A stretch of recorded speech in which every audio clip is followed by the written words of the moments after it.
When living in the Australian landscape, mammals such as the kangaroo have evolved particular adaptations to allow them to thrive in such a hostile environment.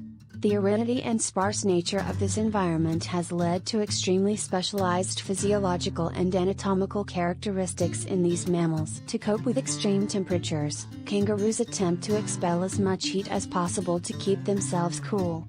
One mechanism to aid in this release of heat is forearm licking during the day. This is effective as a network of blood vessels lays just under the forearm skin and allows for evaporative cooling.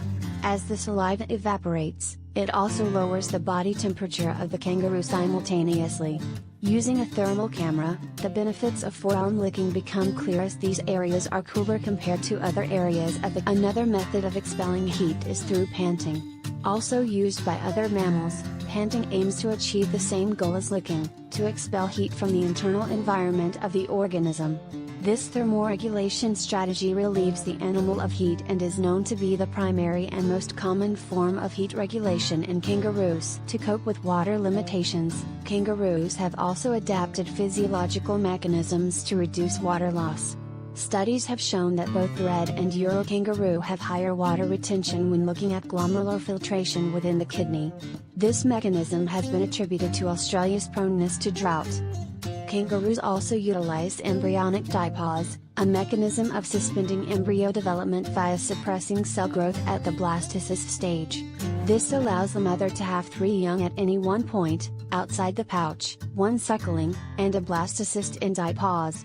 This development is adapted to utilize favorable. This state of dormancy is maintained via change in uterine signals and crosstalk between the endometrium and blastocyst via various endometrium hormone secretions. When conditions are better suited and after young leave the pouch, an increase in progesterone signals for reactivation of the blastocyst. Kangaroos are also extremely efficient locomotors as a result of their morphology, most importantly to the distal portion of the hind limbs.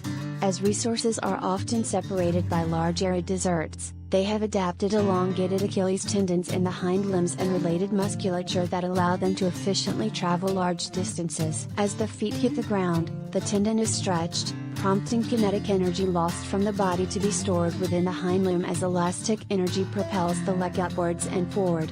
This means majority of the energy required for movement is produced in the first hop, minimizing energy expenditure. They also avoid majority of the heat from the day by foraging nocturnally and seeking shade while hot. This avoids high rates of energy expenditure and keeping their core body temperature down.